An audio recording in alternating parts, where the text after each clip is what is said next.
विदेशी मामले वो भारत संभालेगा, बाकी वो सिक्किम अपने में खुद से स्वतंत्र रहेगा। ये सब 1964 तक ऐसे ही चलता रहा। और दिल्ली प्रधानमंत्री इंदिरा गांधी से मुलाकात करते हैं और अपनी बात रखते हैं। आर.एन. बनर्जी जो कि उस समय के रॉ के जॉइंट डायरेक्टरेट हुआ करते थे, वो इंदिरा गांधी की इस बात के चौथे दिन ही अपना एक्शन प्लान उनके सामने रख देते हैं। आज़ादी के समय भारत में कई राज्य हुआ करते थे जो अलग अलग रियासतों के रूप में बटा हुआ करते थे। उनमें से एक रियासत सिक्किम रियासत भी थी जो कि भारत में शामिल नहीं हुई थी। 1947 में जब हम आज़ाद हो रहे थे, मतलब भारत आज़ाद हो रहा था, उस समय सरदार पटेल जी चाहते थे कि सिक्किम भी भारत का हिस्सा बने, लेकिन नेहरू जी हिंदी चीनी भाई भाई के चलते इस बारे में कोई ठोस कदम उठाने को तैयार नहीं हो रहे थे, क्योंकि वो नहीं चाहते थे कि सिक्किम का भारत में विलय हो, जिसके चलते भारत और चीन के मध्य किसी भी प्रकार का मतभेद सामने आए। इसीलिए नेहरू जी सिक्किम को भारत में मिलाने पर, भारत गणराज्य में मिलाने पर कोई जोर नहीं दे रहे थे और उस मामले को ठंडे बस्ते में ही डाल रहे थे। लेकिन जैसे ही समय बदला, प्रधानमंत्री बदला और रुख भी बदल गया। प्रधानमंत्री इंदिरा गांधी सत्ता में आती हैं और अपने सहयोगी, अपने सहायक पी.एन. राव से इस बारे में चर्चा करती हैं। और जो अभी तक नेहरू जी सिक्किम को लेकर जो सावधानियां बरत रहे थे, अब उन पर इंदिरा जी वो सावधानियां बरतना नहीं चाह रही थी, क्योंकि उनका मानना था कि अगर हम सिक्किम को लेकर इतनी दूरी बनाते रहे और सिक्किम को अपने में विलय नहीं करवाए तो वो दिन दूर नहीं है जब चीन सिक्किम पर कब्जा कर लेगा, जो कि भारत के लिए खतरा साबित हो जाएगा। इसीलिए वो चाहती थी कि इस मामले में कोई ठोस कदम उठाया जाए और जल्दी से जल्दी इस पर कोई एक्शन लिया जाए। नेहरू के ज़माने में 1950 में भारत और सिक्किम के मध्य एक ट्रीटी साइन हुई थी। उस ट्रीटी में ये था कि जो भारत है, सिक्किम का प्रोटेक्टोरेट राज्य बनेगा।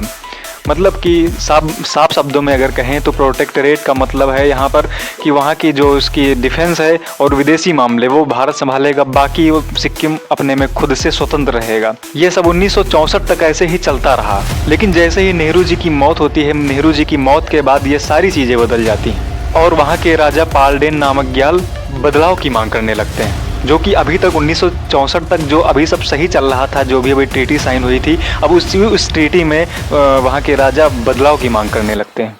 उनका कहना था कि जो 1950 में हमारी ट्रीटी हुई, साइन हुई थी, हस्ताक्षर हुए थे, उस ट्रीटी में अब कुछ बदलाव किए जाए और हमें स्वतंत्र देश के तौर पर, जैसे भूटान देश है वैसे स्वतंत्र देश की तरह हमें भी स्वतंत्र किया जाए। जिसके चलते 1967 में वहाँ के राजा दिल्ली आते हैं और दिल्ली प्रधानमंत्री इंदिरा गांधी से मुलाकात करते हैं और अपनी बात रखते हैं। अब ये इधर ये सब सारी बातचीत चलती रहती है। तब तक 1971 का समय आ जाता है और 1971 में हमारे यहाँ युद्ध छिड़ जाता है। जैसे ही युद्ध खत्म होता है, इंदिरा गांधी फिर से इस मामले पर एक्शन लेने के मूड में आ जाती है और इस बार सिक्किम को लेकर प्रधानमंत्री इंदिरा गांधी रा की एंट्री करवाती हैं और तब के रा के चीफ आर.एन. काओ को अपने ऑफिस बुलाती हैं और पूछती हैं कि क्या आप सिक्किम को लेकर कुछ कर सकते हैं? अगर कर सकते हैं तो जल्दी से जल्दी मुझे कोई एक्शन प्लान हमारे डेस्क पर, हमारे कार्यालय में जल्दी से जल्दी एक्शन प्लान प्रस्तुत किया जाए, क्योंकि इंदिरा चाहती थी जल्दी से जल्दी सिक्किम को भारत में विलय किया जाए, सिक्किम का पूरा मामला, ये जो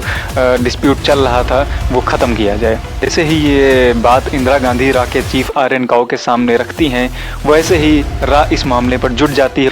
आर.एन. बनर्जी जो कि उस समय के रॉ के जॉइंट डायरेक्टरेट हुआ करते थे, वो इंदिरा गांधी की इस बात के चौथे दिन ही अपना एक्शन प्लान उनके सामने रख देते हैं और आर.एन. काओ उस एक्शन प्लान को इंदिरा गांधी के सामने रख देते हैं और इंदिरा गांधी भी उस एक्शन प्लान पर मुहर लगा देती हैं।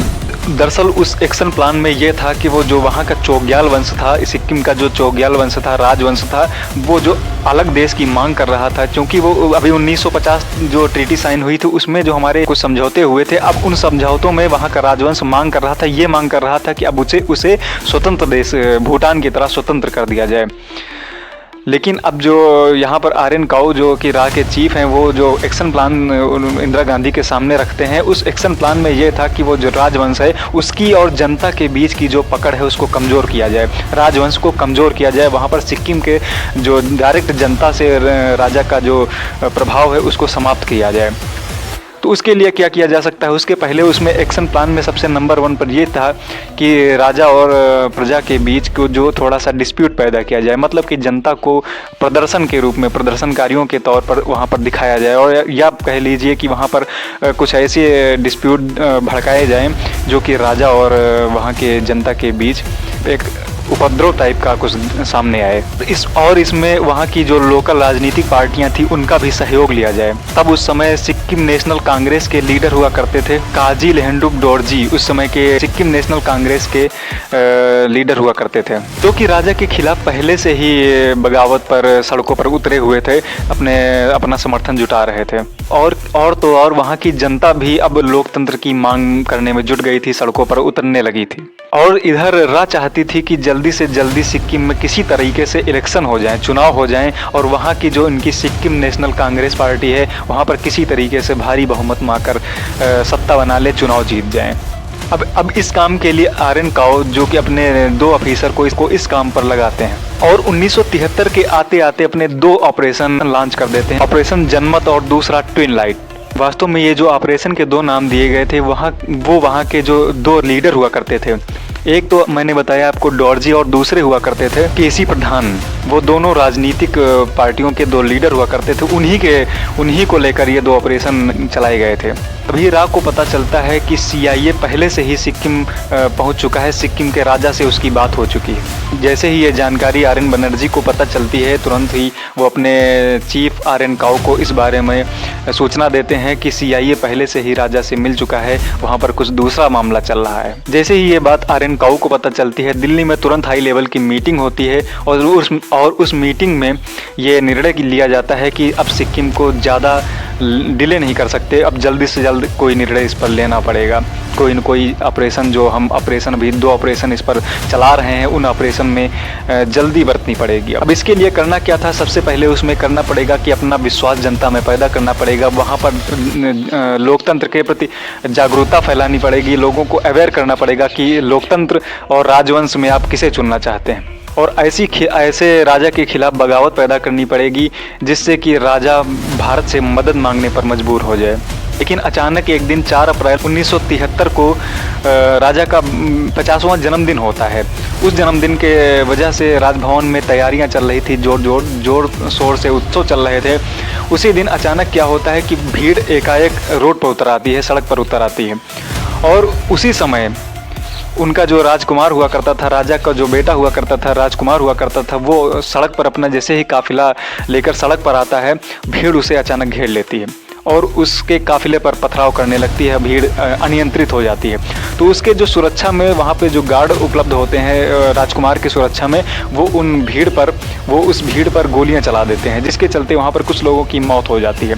अब जैसे ही गोलियां चलती हैं, लोग जो वहाँ पर जो भीड़ थी वो अनियंत्रित हो जाती है और बहुत भारी संख्या में लोग वहाँ पर जुटने लगते हैं और राजा के खिलाफ प्रदर्शन करने लगते हैं, सड़कों पर उतर आते हैं। जैसे ही ये बात पूरे सिक्किम तक फैलती है कि राजा के गार्ड ने लोगों पर गोलियां चला दी, पूरा सिक्किम एकजुट हो जाता है। जैसा कि रा अभी चाहती थी कि वहाँ पर कोई बगावत पैदा हो, वो ऑटोमेटिक ही वहाँ पर शुरू हो जाती है और अब राजा को भारत से मदद मांगने पर मजबूर होना पड़ा। अब जैसे ही राजा ने भारत से मदद मांगी, भारत और राजा के बीच, सिक्किम के बीच एक समझौता, फिर से एक ट्रीटी साइन होती है, एक समझौते पर हस्ताक्षर होते हैं और सिक्किम को अपना एडमिनिस्ट्रेशन, मतलब कि वहाँ का प्रशासन जो है, भारत को सौंपना पड़ता है, जिसके तहत वहाँ पर जो वहाँ की पुलिस हुआ करती थी, सिक्किम पुलिस हुआ करती थी, अब वो भारतीय आर्मी, भारत की सेना के अंडर काम करेगी। मतलब भारत की सेना के नियम उनको मानने पड़ेंगे, क्योंकि अब सिक्किम का एडमिनिस्ट्रेशन भारत के पास हो गया था, जिसके चलते वहाँ के राजा के पास केवल उनके खुद के गार्ड और राजभवन तक का ही अधिकार उनके पास सीमित रह गया था। मामला तो अब देखा जाए तो मामला तो पूरी तरीके से निपट गया था, लेकिन चूंकि इंदिरा गांधी ने आरएन काओ से पहले दिन ही ये बात कही थी कि हमें सिक्किम का विलय पूरी तरीके से भारत में करना है। जैसे ही ये बात इंदिरा गांधी को पता चलती है, रा के द्वारा जो हमने ऑपरेशन चलाया था वो लगभग सफल हो गया है, लेकिन आरएन काओ से कहती हैं कि मैंने आपसे पहले दिन ही कहा था कि हमें सिक्किम का विलय पूरी तरीके से भारत में करवाना है, आपने तो अभी अधूरा ही काम किया।